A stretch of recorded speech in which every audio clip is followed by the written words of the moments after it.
Bonjour et bienvenue dans EcoCheck, le podcast d'ING qui décrypte l'économie de manière accessible et concise.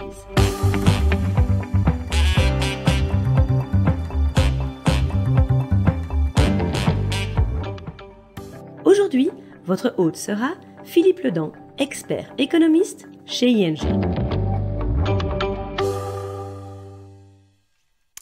Bonjour à toutes et à tous et bienvenue dans ce nouvel épisode d'EcoCheck.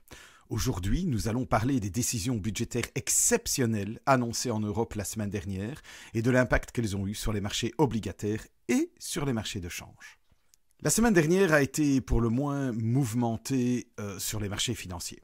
L'annonce par Donald Trump de droits de douane de 25% sur les produits mexicains et canadiens, droits de douane qui ont d'ailleurs été retirés quelques jours plus tard, en tout cas pour un mois, a provoqué une grande volatilité sur les marchés boursiers. Mais les nouvelles en provenance d'Europe ont fait également l'effet d'une bombe sur le marché obligataire, avec une très forte hausse des taux d'intérêt à long terme. Alors, que s'est-il passé précisément ? En fait, les partenaires du futur gouvernement allemand ont révélé qu'ils envisageaient d'assouplir la règle budgétaire stricte de l'Allemagne, le fameux frein à l'endettement, afin de dépenser davantage pour la défense. Et parallèlement, un autre budget spécial de 500 milliards d'euros est créé pour financer les travaux d'infrastructures en Allemagne au cours des 10 prochaines années. Cela équivaut à environ 1% du PIB par an, ce qui représente un énorme stimulus fiscal. Pour être précis, cette proposition doit encore faire l'objet d'un vote, mais il est clair que le futur gouvernement allemand veut aller dans cette direction. Et comme si cela ne suffisait pas, les Allemands ont demandé à l'Europe d'assouplir les règles budgétaires européennes afin que les pays déjà confrontés à des déficits élevés soient autorisés à dépenser davantage pour la défense. C'est simplement du jamais vu. Les Allemands, qui ont toujours insisté sur la nécessité d'une discipline budgétaire stricte au sein de la zone euro, semblent aujourd'hui renoncer à tout cela. Alors, que faut-il en penser là, à chaud ? Tout d'abord, l'Allemagne, dont le taux d'endettement oscille encore autour de 60% du PIB, imaginez quand même, peut se permettre une forte relance budgétaire. Mais c'est beaucoup moins le cas pour la plupart des autres pays européens. Cela pourrait bien causer des problèmes d'endettement dans quelques années. Ne l'oublions pas, ce n'est pas parce que certaines dépenses peuvent être exclues du calcul du déficit officiel européen que la dépense n'existe pas. Au final, il y a bien un déficit et une augmentation de l'endettement. Pour les marchés obligataires, en tout cas, c'est clair. Ils anticipent déjà une augmentation de la demande de capitaux, ce qui a entraîné une hausse des taux d'intérêt à long terme de 40 points de base, soit de 0,4% en 2 jours. Cela a fait baisser la valeur des obligations en Europe. Ensuite, l'économie s'en trouvera-t-elle stimulée ? Il y a également quelques mises en garde à ce sujet. Les dépenses de défense sont principalement consacrées à l'achat de nouveaux armements, de nouveaux matériels, et plus de 60% d'entre eux, de ces armements, de ce matériel, c'est importé, de sorte que l'impact sur l'économie européenne est moins important que ne le suggère le budget ou le chiffre de départ. En outre, il faut généralement plus d'1 an pour que les achats décollent réellement. Il ne faut donc pas s'attendre à un quelconque effet au cours des 18 prochains mois. Par ailleurs, les travaux d'infrastructure allemands peuvent être un moteur de croissance important, c'est clair, mais là aussi, il faut s'attendre à de longs délais de mise en œuvre. L'effet sur la croissance est donc faible pour le moment.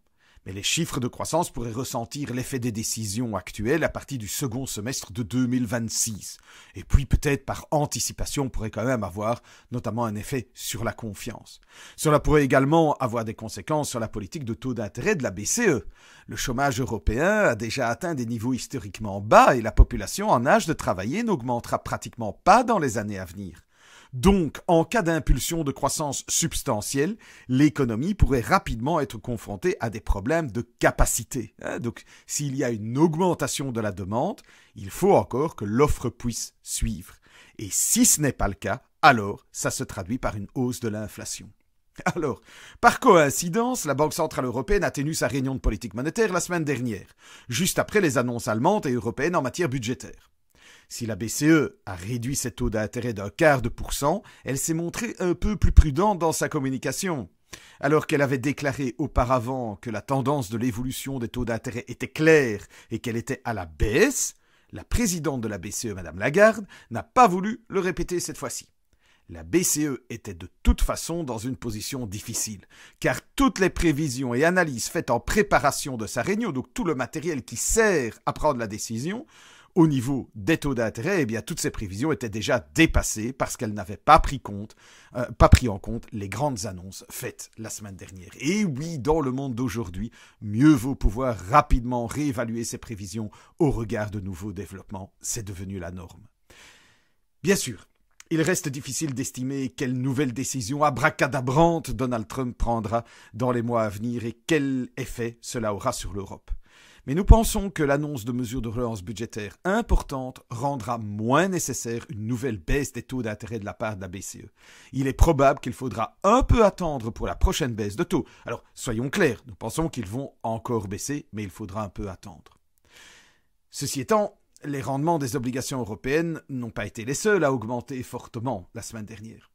L'euro a également progressé de plus de 3% par rapport au dollar. Cela s'explique par le fait que les marchés d'échange anticipent justement moins de baisse de taux d'intérêt en Europe et à long terme, une croissance économique plus forte, comme je viens de vous l'expliquer. Dans le même temps, le comportement imprévisible de Donald Trump aux États-Unis a créé tant d'incertitudes que l'économie semble se refroidir fortement. Il s'agit bien sûr d'une moins bonne nouvelle pour le dollar. Un petit avertissement quand même. Les taux de change sont généralement beaucoup plus volatiles que les taux d'intérêt. Les prévisions dans ce contexte sont donc beaucoup moins fiables, alors que même en temps normal, elles sont déjà très difficiles à faire en matière de taux de change. Donc, nous continuerons à suivre de près tous les développements, soyez-en assurés. Voilà, ce sera tout pour cette fois. Merci de m'avoir écouté et au plaisir de suivre justement ces développements avec vous dans les prochains mois.